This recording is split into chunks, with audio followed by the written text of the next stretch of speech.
Amigos, amigas, buenas, espero que estén muy bien. Tarda en llegar y al final tenemos episodio 3 de nuestro querido No me la contés. Esta vez llevó un poco más de tiempo, pero bueno, una de las ventajas del formato podcast es que nos permite esta libertad, así que creo que hacemos bien en aprovecharla. Para no perder la costumbre, les digo, soy Lucas Terranova y para los recién llegados, les cuento que la intención de este espacio es compartir una de las cosas que más hago en mi jornada laboral como investigador en historia económica. ¿Cuál? Bueno, leer. La dinámica es sencilla, agarramos un texto y hacemos una lectura crítica, viendo fortalezas, debilidades, cómo se relaciona con otras cosas y bueno, todo lo que vaya surgiendo. Antes de meternos con lo que pensé para el día de hoy, les adelanto que dialoga mucho con el capítulo anterior, donde vimos un capítulo del libro de Azpiazu y Shore, así que si todavía no lo escucharon, les recomiendo que le den una chance. Ahora sí, a lo que vinimos. La propuesta para el episodio del día de la fecha es Más allá de los mitos, libro escrito por nada más ni nada menos que José Alfredo Martínez de Hoz, publicado al poco tiempo de su fallecimiento en 2014 por sus hijos. El libro es una suerte de memorias de Martínez de Hoz, quien, recordemos, fue el ministro de Economía más destacado de la última dictadura militar en nuestro país. Tan relevante fue su figura que, hasta la llegada de Domingo Cavallo, tenía el récord de tiempo al frente del Ministerio de Economía, 5 años clavados. Como sabrán, como se imaginarán, ese tiempo en Argentina es un montón de tiempo y más para un ministro. A lo largo del libro se entrecruzan historias personales, historias de su familia y, sobre todo, sus vivencias como ministro entre el año 76 y el año 81. Si bien su campo de acción era obviamente el económico, Martínez de Hoz fue una suerte de canciller, una especie de ministro de Relaciones Exteriores de Argentina, y esto estaba muy vinculado al hecho de que muchos de los funcionarios eran militares y que en muchos países tenían las puertas cerradas, sobre todo en aquellos que le daban importancia a la cuestión de los derechos humanos. La lectura del libro es súper entretenida, aparecen personajes de importancia mundial, así que la verdad es que recomiendo su lectura por fuera de la cuestión económica. De igual forma, de todas esas cosas no vamos a charlar hoy, sino justamente de los aspectos más bien económicos. En ese sentido, la idea es enfocarnos en el capítulo 17, ¿sí? Que es el último, que se titula Críticas versus Realidades. Como bien promete el título, a lo largo de esas páginas el exministro se centra en las injurias que, a su entender, se dijeron sobre su gestión económica. Para eso va a seleccionar una serie de tópicos que le interesa discutir, de entre los cuales vamos a elegir uno que es al que le dedica más espacio. Citando textual, hoy vamos a discutir una injuria repetida hasta el cansancio, la supuesta desindustrialización debido a mi gestión. Como seguramente sabrán, Martínez de Hoz es la figura a la que está asociada la destrucción de buena parte del entramado industrial argentino, por eso no es casual que haya puesto ese tema en particular sobre la mesa. Previo, antes de meternos con los argumentos del capítulo, los invito a que hagamos algo que es clave, pero que muy pocas veces los economistas hacemos, y que es considerar cuáles son las intenciones detrás de los libros y de los artículos que analizamos, y también en qué momento se los publica. Estos datos obviamente son súper relevantes para comprender el contexto de las distintas obras. Antes de Más allá de los mitos, que es el libro que hoy nos convoca, Martínez de Hoz había publicado otros 2 libros después de ser ministro. Uno al poquísimo tiempo de dejar su cargo, en el año 1981, y otro 10 años después, en el 91, en pleno menemismo.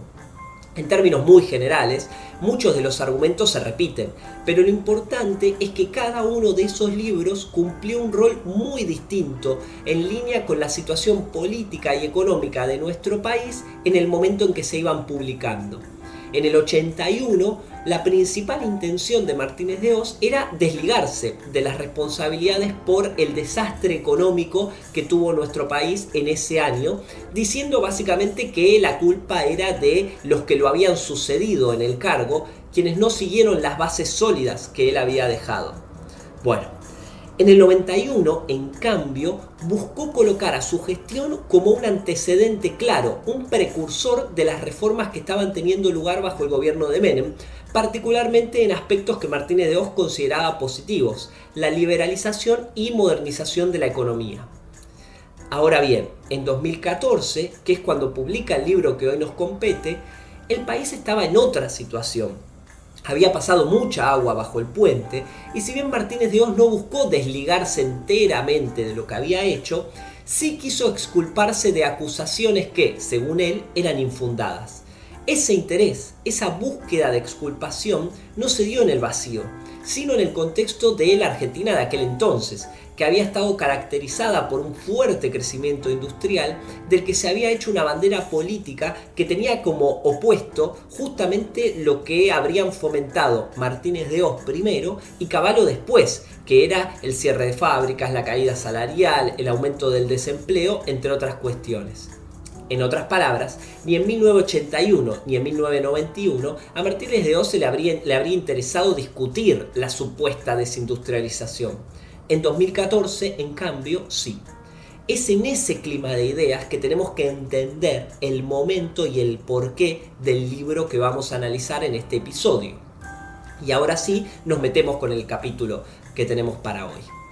A grandes rasgos, la lectura, el análisis del capítulo, lo pensé a partir de un gran tópico del que se desprenden distintas discusiones. Dicho tópico viene dado por las motivaciones y los objetivos que Martínez de Hoz habría tenido mientras fue ministro.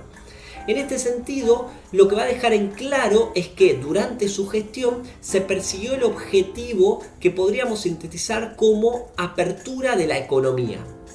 Este punto es importante porque le sirve para criticar el esquema que estaba vigente antes de que él fuera ministro, la conocida como industrialización por sustitución de importaciones, vamos a decirle ISI de ahora en adelante.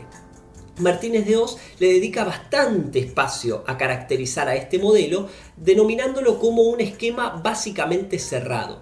¿Cerrado a qué? Bueno, a la competencia externa. Esto era un problema porque, según argumenta Martínez de Hoz, al no tener que competir contra empresas extranjeras, las nacionales no tenían incentivos para invertir, o sea, para adquirir mejores máquinas, para hacer más eficientes sus procesos, entre otras cuestiones. Martínez de Hoz consideraba que otro rasgo característico de la ISI, y que era profundamente negativo, era la inexistencia de exportaciones industriales sin subsidios.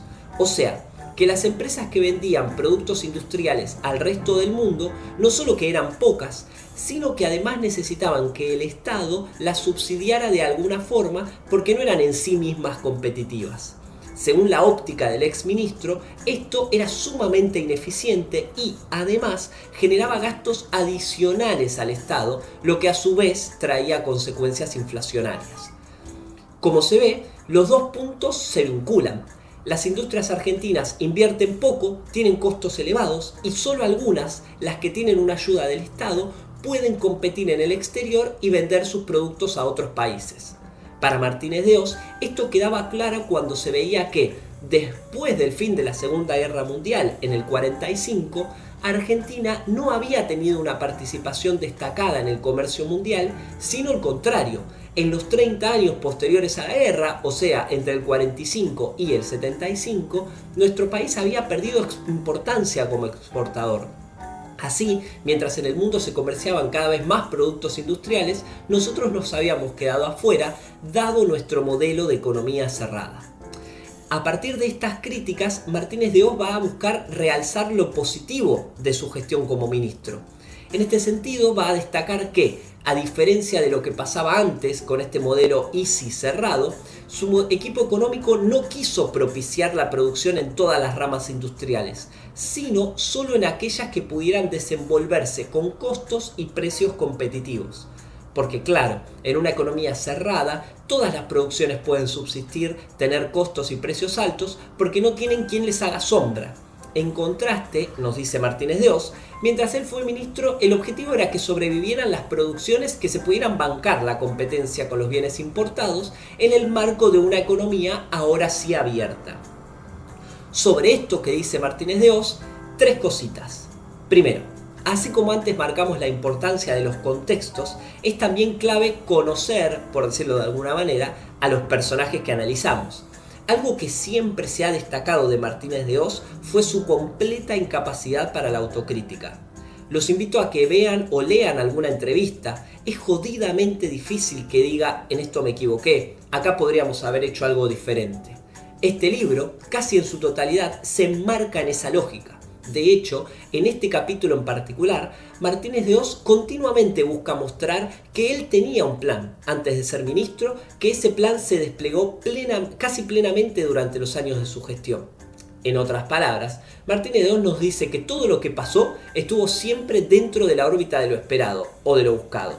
Obvio, esta manera de presentar las cosas lleva a pensar que ni siquiera lo que salió mal salió efectivamente mal, porque incluso eso habría sido un objetivo más o menos explícito del plan económico. El complemento ideal y clásico de esta manera de argumentar, es que si algo se aleja un poquito, aunque sea, de aquello deseado, se debe a que alguien hizo algo mal. Ese alguien, claro, nunca es Martínez de Hoz. Siempre es un empresario, algún militar, etc. Es fundamental que entendamos esto como punto cero de la manera de argumentar de Martínez de Hoz. Segundo punto, por suerte existe la historia. Gracias al análisis de fuentes, sabemos que, mientras era ministro, Martínez de Hoz no decía exactamente estas cosas. A ver, sí, criticaba el esquema de la ICI, a la economía cerrada y al rol activo del Estado en la economía, pero también destacaba un montón de aspectos positivos de ese modelo de economía cerrada. Si uno ve, por ejemplo, su primer discurso como ministro, que de hecho está disponible en YouTube, cuando presenta el plan económico en abril de 1976, van a ver que dice que es un gran logro que Argentina exporte productos industriales, que es también positivo que haya diversificado los mercados en donde los vende.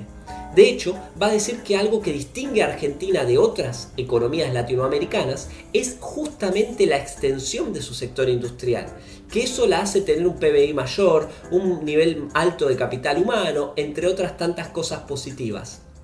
Alguien podría decir, bueno, lo decía porque era ministro y tenía que quedar bien. Ante eso, diría que estábamos en la dictadura más represiva de nuestra historia, en un marco en que los sindicatos, los partidos políticos, el Congreso estaban clausurados. No había necesidad ni preocupación por la corrección política. Tercer punto, y más allá de lo que acabo de decir, es interesante la discusión sobre las ramas de la industria a potenciar y sobre los argumentos que deberíamos considerar. En este momento, noviembre del 2025, esa discusión es de mega actualidad por el supuesto acuerdo comercial que está pensando Milei con Estados Unidos. Acá, toca admitir, Martínez de Hoz sostiene algo que se parece bastante a lo que decía mientras era ministro, esto de que no se quería beneficiar a todas las ramas de actividades, sino a las más competitivas. Aprovechando eso, los invito a hacer el siguiente ejercicio. Parémonos un segundo al menos en Argentina a mediados de los años 70, con la mente de un consultor económico de aquel entonces. Posta es algo que sirve para contextualizar, al menos en parte, lo que dice Martínez de Hoz. Obviamente, la dictadura fue lo que fue en materia represiva, la gestión económica fue lo que fue en términos de malos resultados, pero reitero esta invitación a pensar en los escenarios posibles hacia 1975-1976. Si uno lee lo que los economistas y analistas del momento decían, la propuesta de Martínez de Hoz de potenciar algunas ramas y no otras estaba bastante a la orden del día. Obvio, había diferencias entre los que decían que había que centrarse en ramas más trabajo intensivas y otros que contraponían ideas de que lo mejor era especializarse en las ramas básicas, por ejemplo aluminio, acero, productos químicos. Esos debates, que la dictadura sin duda clausuró en buena medida, estaban sobre la mesa. Todo esto en un contexto mundial muy especial, de aparición de nuevas tecnologías, de entrada en competencia de productos industriales fabricados en el este asiático, por ejemplo. El mundo efectivamente estaba cambiando y los debates sobre las opciones para la industria argentina estaban súper atravesados por ello. Tener estas cosas presentes está bueno porque nos ayuda a historizar al personaje Martínez de Hoz y su propuesta económica. Historizar, claro está, no es justificar. hablando de justificar, volvamos a las razones que brinda Martínez de Oz. Según él, ¿qué hizo para abandonar ese esquema de economía cerrada? Bueno, fácil, abrió la economía. ¿Cuál era una de las maneras más sencillas de hacerlo? Bueno, básicamente bajar los impuestos a los productos importados, o sea, los aranceles. Pero no lo hizo de cualquier manera y para esto sirve la cita literal. Al revés de lo que hizo Chile, que redujo drásticamente los aranceles de importación, nosotros consideramos aconsejable una reducción gradual, a fin de dar un tiempo a la industria para adaptarse. Si unimos esto con lo que dijo antes, parece haber una unidad de razonamiento, ¿no? Sinteticemos lo que se desprende de sus palabras. No me interesaba que a todas las ramas industriales les fuera bien, sino que quería que siguieran las que se bancan la competencia extranjera. Para ponerlas a prueba, voy a abrir la economía, sí, pero no de golpe, sino de manera paulatina, para que cada quien invierta, mejore sus procesos y pueda así competir en mejores condiciones. Contrastemos esto con la realidad. Lo primero a marcar es que la mención al caso chileno es súper interesante y abre puertas que originalmente no se me habían ocurrido. Para hablar de eso, como siempre, contexto. Desde 1973 y hasta 1990, el país trasandino estuvo bajo la dictadura de Augusto Pinochet. Entre paréntesis, les recomiendo buscar en YouTube el momento en que Pinochet entrega la banda presidencial a Patricio Aylwin, terminando con más de 15 años de dictadura. Emocionante. Pero sigo. Más allá de las simpatías anticomunistas de los gobiernos militares de Chile y de Argentina, lo cierto es que esas relaciones fueron bien complejas, llegando casi a la guerra en la Navidad de 1978, tema del que Martínez de Oz habla en otro de los capítulos del libro. Menos relevante, claro, pero los planes económicos fueron otro de los puntos en que hubo cierta competencia o, digamos, cierta tensión a ambos lados de la cordillera. Chile atravesó también un proceso de estabilización y de ajuste y de apertura de la economía durante esos años. De hecho, de ahí vienen los Chicago Boys originales. Muchos de estos éxitos relativos del caso chileno fueron mirados con cierto recelo en Argentina, particularmente por el equipo económico de Martínez de Oz y en especial por la cuestión antiinflacionaria. Sobre esto hay un montón de investigaciones, pero les recomiendo los trabajos de Pablo Priluca, que analiza eso en la prensa y que están buenísimos. Toda esta vuelta es para mostrarles que, incluso 40 años después, la mención a Chile no es nada arbitraria y tiene un trasfondo bien denso.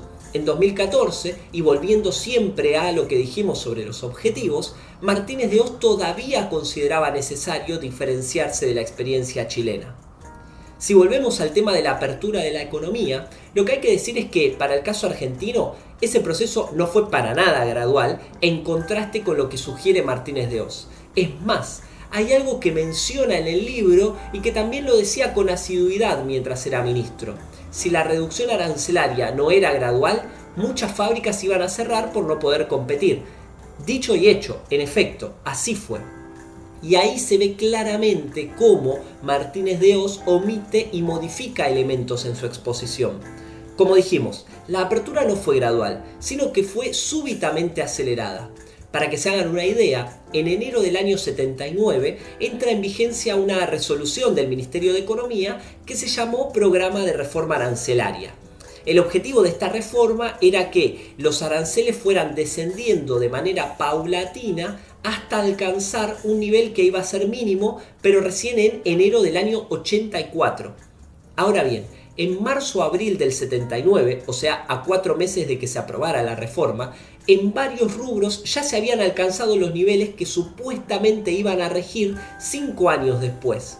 Este cambio tan brusco es un buen ejemplo del clima de incertidumbre y de contradicción que imperó en la economía nacional durante los años de Martínez de Oz. Igualmente, para que entendamos en su plenitud la apertura, necesitamos un elemento más. En paralelo a esta baja en los aranceles, Argentina experimentó su primera experiencia masiva con el dólar barato, el famoso DM2 en el exterior para comprar televisores, equipo de sonidos y vaya uno a saber cuántas cosas más. No por nada, al poquísimo tiempo, en julio del 82, se estrena el peliculón que fue Plata Dulce con Lupi y De Gracia como protagonistas. Hay una escena en el aeropuerto de Ezeiza con cientos de familias teniendo infinidad de cajas con electrodomésticos comprados afuera, con Lupi diciendo: ahora con el dólar barato es un fenómeno viajar. ¿Sabes cómo nos esperan allá? Y claro, ahora se dio vuelta la tortilla. Ahora no le vamos a pedir nada a nadie. Los que ponemos los dólares somos nosotros, querida, los argentinos. Una joyita. Pero bueno, me fui por las ramas. Hagamos las cuentas entonces. Reducción acelerada de los impuestos a las importaciones, o sea, productos del exterior más baratos, y literalmente un dólar como nunca en la historia nacional en términos de baratura. El saldo, por supuesto, fue una avalancha de importaciones, algo que también se ve patente en Plata Dulce, con la fábrica de botiquines que tiene de Gracia, que no puede competir contra los que están traídos de Taiwán, ejemplo bárbaro además, porque nos muestra cómo las importaciones vienen ahora de países asiáticos, quienes estaban atravesando procesos tremendos de industrialización y de exportación para todo el mundo. Teniendo como base esto que dijimos sobre la apertura de la economía, vamos a cerrar el capítulo con la discusión con la que lo empezamos. El final es en donde partimos. Vimos que una de las motivaciones de Martínez de Hoz era mostrar que él, o mejor dicho su gestión, no había destruido el aparato productivo, sino al contrario. Me gustaría que nos centremos entonces en una última afirmación del exministro sobre el tema industrial. Citando literal, Martínez de Hoz escribe que, si bien había fábricas que cerraban, como en todas las épocas, pudo constatarse que la mayoría de las que quedaban en esa situación, o sea, en la quiebra, fueron las que no aprovecharon la gran oportunidad que tenían para renovar sus maquinarias, cuya tecnología era de 1920 o 1930. Nuevamente, las culpas son ajenas. Para Martínez de Hoz, las quiebras fueron responsabilidad de las empresas, que no supieron o no quisieron aprovechar la oportunidad que brindaba ese contexto de apertura. Esta afirmación esconde lo que ya dijimos sobre lo abrupto e imprevisto de la liberalización de la economía. Además, eso de que había empresas que cerraban como en todas las épocas es un recurso para ocultar lo extendida que estuvieron las quiebras, los cierres de fábricas, procesos que además fueron acompañados de mayor desempleo. No quiero agobiar con datos, pero para tener una idea, cerraron más de 20.000 establecimientos en esos años. Pero también, lo que dice Martínez de Hoz hace la vista gorda a lo malísimo que fue el contexto económico general de los años en los que él fue ministro. Si bien la situación obviamente era caótica desde antes, entre 1976 y 1981 la inflación nunca bajó del 100% anual. Las reformas en el ámbito financiero encarecieron muchísimo el crédito y volvieron más atractivas a las inversiones de cartera, a las financieras, y las hicieron a su vez más productivas que justamente a las inversiones productivas. Los salarios de todos los sectores estaban tocando mínimos históricos, entre tantas otras dinámicas. A todo esto tenemos que sumar lo caótica que fue la gestión en términos de previsibilidad, en términos de contradicción. Esto de ninguna manera quiere decir que, en términos generales, las empresas argentinas estuvieran en pie de igualdad de condiciones para competir con las extranjeras. Existía un rezago productivo importante. Pero sobre eso se montó un contexto macroeconómico, en buena parte generado por Martínez de Hoz y su equipo, que les inclinó totalmente la cancha en contra a los industriales nacionales. Eso es lo que explica por qué el cierre de una empresa era tan dramático en aquel contexto en particular. Si una persona, por ejemplo, perdía el empleo, no encontraba una economía vigorosa que ofreciera oportunidades en otros rubros. En el mejor de los casos, la alternativa fueron los empleos de subsistencia o refugio por cuenta propia, y esto es algo que se vio mucho sobre todo en la década de los 80. En el peor escenario, el desempleo liso y llano era la alternativa cada vez más creciente ya a comienzos de los 80 y profundizado en la década siguiente. Pero bueno, hasta acá llegamos por hoy. Como siempre, me quedo con la impresión de que tocamos 1000 temas, pero que muchísimos quedan por fuera. Como siempre también, el episodio fue intenso y tuvo además la particularidad de girar en torno a un libro que no es estrictamente académico. Igualmente, espero que hayan quedado más o menos en claro sobre todo las estrategias discursivas, lo que dice y lo que no Martínez de Hoz a la hora de justificar su accionar y las consecuencias que tuvo. También que se entienda un poco el contexto en el que está escrito el libro y lo que justamente trata de hacer y de qué lugar busca ocupar en ese 2014. Como diría Guillermo Nimo, por lo menos así lo veo yo. Nos cruzamos la próxima.